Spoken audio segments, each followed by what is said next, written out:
ఓ YCP కార్యకర్తలారా, మీ సేవలనే మే మరువం.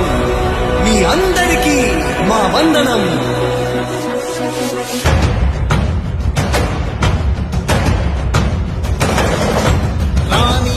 భగ చావే ఎదురుగా అయినా అదరని ధైర్యంలా, లక్ష్యం మరువక పంతం విడువక యుద్ధం గెలిచెను సైన్యంలా. కార్యకర్తల త్యాగాలే మన గెలుపుకీక మార్గాలే, ఏమిచ్చిన నీ రుణముని తీర్చేది లేదే. జై జై జై జై జై జగనంటూ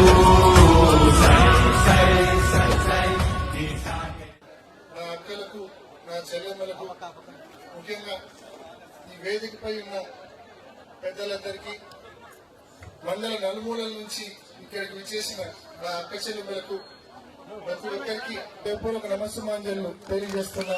నేను గడిచిన అనేక సంవత్సరాలుగా, మరీ ముఖ్యంగా ఈ సంవత్సరంలో అనేక సమావేశాల్లో పాల్గొన్నా. ప్రతి సమావేశం కూడా ప్రేయర్తోనే మొదలు పెడతాం. ఇక్కడున్న నేలపైకి తీసుకొద్దామని నిజంగా ఎంత మోటివేటింగ్ ఉంటుందంటే మీ ప్రార్థన, మీ ప్రేయర్ అంత బాగుంటుంది. వివోఏల మీటింగ్లు పెట్టుకోవాలా, అన్ని మంచి పనులు మీకు అమలు కావాలా, మీ జీవితాల్లో మరింత వెలుగులు నింపాలా అన్న ఒక ముఖ్య ఉద్దేశంతో ఇవన్నీ కూడా జరుగుతా ఉన్నాయి. 2019 ఏప్రిల్ నాటికి మీ మొత్తం రుణం ఎంతైతే ఉందో ఆ రుణం మొత్తాన్ని 26,000 కోట్ల రూపాయల రుణం ఉండింది. 2019 ఏప్రిల్ నాటికి డ్వాక్రా గ్రూపులకు సంబంధించిన రుణం. ఆ రుణం మొత్తాన్ని ఆ హామీ ఇచ్చిన విధంగా మరి ఇప్పటికే 3 విడతలు చెల్లించారు. మరి ముఖ్యంగా అంటే ఒక్కొక్క విడత దాదాపు 6,500 కోట్ల రూపాయలు ఒక్కొక్క విడత. ఆ రకంగా 3 విడతలు చెల్లించారు. ఆ మాట నిలబెట్టుకున్నందుకు మా అందరికి కూడా చాలా సంతోషంగా, గర్వంగా ఉందని చెప్పి మీకు తెలియజేస్తా ఉన్నా. నిజంగా ఒక్క వైఎస్ఆర్ ఆసరానే కాదు, వైఎస్ఆర్ చేయూత కావచ్చు, ఈబీసీ నేస్తం కావచ్చు, అమ్మఒడి కావచ్చు, 3,000 రూపాయల పెన్షన్ కావచ్చు, ఈ రకంగా ఎన్నికలప్పుడు చెప్పిన ప్రతి హామీని, ప్రతి వాగ్దానాన్ని జగనన్న మరి నెరవేర్చిన పరిస్థితి మనం చూస్తా ఉన్నాం. మీరే ఒక్కసారి ఆలోచించండి. 2019 జనవరి మాసంలో పెన్షన్ ఎంత వస్తా ఉండింది? 1,000 రూపాయలు వస్తా ఉండింది. 19 జనవరి నాటికి రాష్ట్రం మొత్తం మీద 39 లక్షల మందికి పెన్షన్ వస్తా ఉండింది. 2024 జనవరిలో జగన్ ప్రభుత్వంలో 3,000 పెన్షన్ రావడమే కాదు, రాష్ట్రం మొత్తం మీద 65 లక్షల మందికి పెన్షన్లు ఇస్తా ఉన్నారు జగనన్న ప్రభుత్వం. నిజంగా జగనన్న ఇచ్చిన హామీలు, చేసిన వాగ్దానాలు నిలబెట్టుకునే విషయంలో మరొక లైన్టే ఎలా ఉందో ఒక్కసారి మీరే ఆలోచించేయమని కోరుతా ఉన్నా. నిజంగా మీరే ఆలోచించండి. జగనన్న ప్రభుత్వం వచ్చిన తర్వాత 2 సంవత్సరాలు కోవిడ్ తో ఎన్ని రకాలుగా మనం ఇబ్బందులు పడ్డామో మీ అందరికీ తెలుసు. అందరం ఇబ్బంది పడ్డాం. ప్రపంచమంతా ఇబ్బంది పడింది, దేశమంతా ఇబ్బంది పడింది, మనము ఇబ్బంది పడ్డాం. మరి ఆ ఇబ్బంది పడినప్పుడు ఆ కోవిడ్ ని ఎదుర్కోవడానికి 1,000 కోట్ల రూపాయలు ఖర్చు అయింది రాష్ట్ర ప్రభుత్వానికి. కారణాలు ఎత్తుకుండేవాళ్ళు. నేను ఎన్నికలప్పుడు హామీలైతే ఇచ్చినాను కోవిడ్ రూపంలో, కాబట్టి మాట నిలుపుకోలేకుండా అని ఎవరైనా చెప్పుండేవారేమో. బహుశా జగనన్న కాకుండా మరొకరైతే ఎట్లా అమలు చేయాలా, ఇచ్చిన వాగ్దానాలు ఎలా నిలబెట్టుకోవాలి అని చెప్పి ఒక తపనతో, తాపత్రయంతో, చిత్తశుద్ధితో ఆయన పనిచేశారే తప్ప ఎప్పుడు కూడా వెనకడుగు వేయలేదని ఈ విషయాన్ని ప్రతి ఒక్కరు కూడా, అటువంటి విపత్తు వచ్చినా కూడా ఇచ్చిన మాటను మన జగనన్న, మన ముద్దు బిడ్డ నిలబెట్టుకున్నాడనే విషయాన్ని మీరందరూ కూడా గమనించమని చెప్పి మిమ్మల్ని అందరినీ పేరున మనవి చేస్తున్నా. ఒక పక్క పవన్ కళ్యాణ్ సంతకం, మరో పక్క చంద్రబాబు నాయుడు గారి సంతకంతో 2014 ఎన్నికలప్పుడు వచ్చి ఇచ్చారు. ఏమని ప్రధానంగా దాంట్లో రైతుల రుణాలన్నీ మాఫీ చేస్తా అన్నారు. 87,000 కోట్ల రైతుల రుణాలని మొత్తం మాఫీ చేస్తా అని మాట ఇచ్చారు. ప్రతి ఒక్క నిరుద్యోగికి ఇంటింటికి నిరుద్యోగ గుర్తిస్తా, నెలకు 3,000 ఇస్తా అన్నారు. మరి ఏ ఒక్క హామీ అని అమలు చేశాడా ఒక్కసారి మీరే గుర్తు తెచ్చుకోండి. 2014 నుంచి 2019 వరకు చంద్రబాబు నాయుడు గారు మేనిఫెస్టోలో పెట్టిన ఈ ప్రధానమైన హామీల్లో ఒక్కటైనా అమలు చేశాడా అనేది మీరే ఆలోచన చేయమని మిమ్మల్ని అందరినీ కూడా కోరుతా ఉన్నా. మరి ఇవాళ అటువంటి ట్రాక్ రికార్డు ఉన్న చంద్రబాబు నాయుడు గారు ఇవాళ మళ్ళా వచ్చి మన దగ్గరికి షూరిటీ అంటే తస్మాత్ జాగ్రత్త అని చెప్పి మిమ్మల్ని అందరినీ కూడా మనవి చేస్తా ఉన్నా. ఎందుకంటే కేవలం మభ్యపెట్టే మాటలు, కేవలం మోసపూరిత హామీలు, ఏ ఒక్కరు కూడా దయచేసి మోసపోవద్దు అని చెప్పి ఇటువంటి హామీలకు షూరిటీ అనే పదానికి, గ్యారంటీ అనే పదానికి, వారంటీ అనే పదానికి ఇటువంటి పదాలు విని దయచేసి ఏ ఒక్కరు మోసపోవద్దు. 2014 నుంచి 19 వరకు మీ ట్రాక్ రికార్డు చూసినాం చంద్రబాబు. 2014 నుంచి 19 వరకే కాదు, అంత ముందు కూడా ఆయన 9 ఏళ్ళు పరిపాలన చేసినాడు. ఎప్పుడు కూడా ఇచ్చిన మాట నిలబెట్టుకునే పరిస్థితి లేదు. ఇవాళ రాజశేఖర రెడ్డి గారి పేరు చెప్తే, మన ప్రియతమ నాయకుడు దివంగత ముఖ్యమంత్రి డాక్టర్ వైఎస్ రాజశేఖర రెడ్డి గారి పేరు చెప్తే మనకు ఆరోగ్యశ్రీ పథకం గుర్తొస్తుంది, ఫీజు రీయింబర్స్మెంట్ గుర్తొస్తుంది, 108, 104 గుర్తొస్తాయి. ఎన్నో గొప్ప కార్యక్రమాలు రాజశేఖర రెడ్డి గారి పేరు చెప్తే మనకు గుర్తొస్తాయి. విద్యా కానుక గుర్తొస్తుంది, నాడు నేడు కింద మారుతున్న బడుల పరిస్థితులు మనకు వస్తాయి, 10 ఫిషింగ్ హార్బర్లు గుర్తొస్తాయి, ఎన్నో గుర్తొస్తాయి, ఎన్నో పథకాలు గుర్తొస్తాయి. అదే చంద్రబాబు నాయుడు పేరు చెప్తే గుర్తొచ్చే ఒక్కటంటే ఒక్క మంచి పథకమైన కార్యక్రమమైన ఉందా? 14 ఏళ్ళు పరిపాలించాడే, ఒక్కటంటే ఒక ఏదో. దయచేసి ఇవన్నీ కూడా 14 ఏళ్ల ట్రాక్ రికార్డు ప్రతి ఒక్కరు కూడా గమనించమని కోరుతా ఉన్నారు.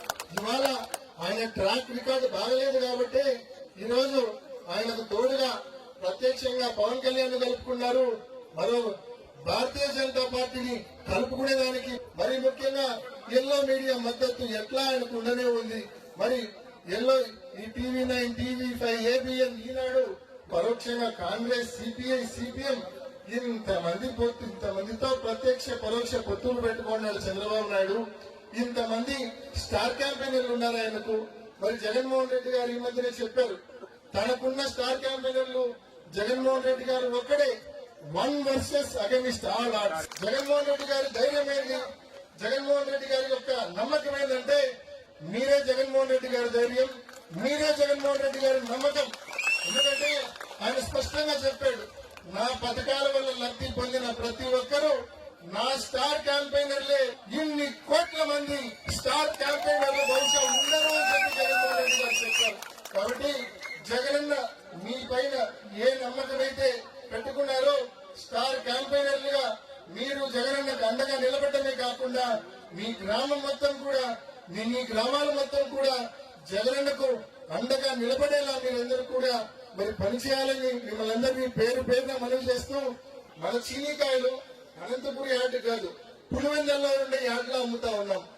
తాడిపత్రులు కూడా పక్కనుండే అనంతపురికి పోవట్లేదు, పులివెందుల యార్డుకు వచ్చి చీనీకాయలు అమ్ముతా ఉన్నారు. ఆ మాటకు వస్తే ఒక నెల క్రితం నల్గొండ నుంచి పులివెందుల యార్డుకు వచ్చి చీనీకాయలు అమ్ముతాం. నల్గొండ చీనీకాయలు వచ్చి అమ్మడం జరిగింది. కాబట్టి గమనించండి ఏ రకంగా మన ఊరు ఏ రకంగా అభివృద్ధి చెందింది. జగన్మోహన్ రెడ్డి గారు ముఖ్యమంత్రి అయిన తర్వాత మరి సిబిఆర్ చిత్రావతి బ్యాలెన్సింగ్ రిజర్వాయర్ లో గతంలో మనం 4 టీఎంసీలు అక్కడ పెడితే చాలా కష్టమైన పని. ఈ రోజు జగన్ ముఖ్యమంత్రి అయిన తర్వాత రిజర్వాయర్ కింద దాదాపు 270 కోట్ల రూపాయలు పునరావాస ప్యాకేజీ కల్పించి ఆ 4 గ్రామాల ప్రజలకు ఇంటి పైన ట్యాంకులో నీళ్లు నిండుగా ఉంటే ఎప్పుడు కావాలంటే అప్పుడు వదులుకోవచ్చు కదా ఇంట్లో. ఆ రకంగా మనకు చిత్రావతిలో, పైడిపాలెంలో, మన పులివెందుల నియోజకవర్గం పైన ఉండే ట్యాంకులు అనుకోండి, ట్యాంకులు మొత్తం ఎప్పుడు అవసరమైతే అప్పుడు మనం పైడిపాలెం నుంచి, చిత్రావతి నుంచి మనం నీళ్లు తీసుకునే పరిస్థితి ఇవాళ మనకుంది.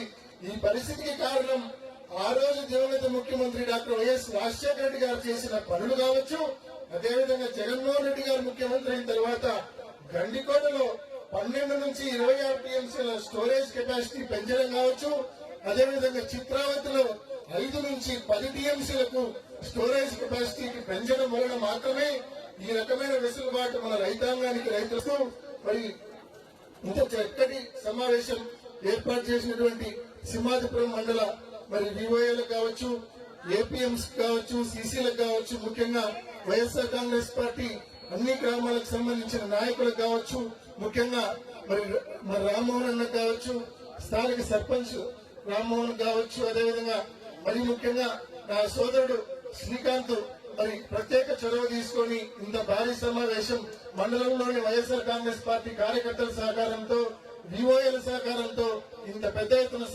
మరి ఈ సమావేశం ఏర్పాటు చేయడం, దీన్ని విజయవంతం చేసినందుకు ప్రతి ఒక్కరికి పేరు పేరున ధన్యవాదాలు తెలియజేస్తున్నాను. మీ బిడ్డ ఒక్కడే ఒక వైపున ఉన్నాడు. ఫలాన్ని మంచి చేశాము అని చెప్పుకునే దానికి ఒక్కటంటే ఒక్కటి లేని వాళ్ళంతా కూడా ఈ రోజు ఏకమవుతా ఉన్నారు. మీ ఇంట్లో మంచి జరిగి ఉంటే మీ బిడ్డకు తోడుగా మీరే నిలబండి. మీ బిడ్డకు సైనికులుగా మీరే కదలండి.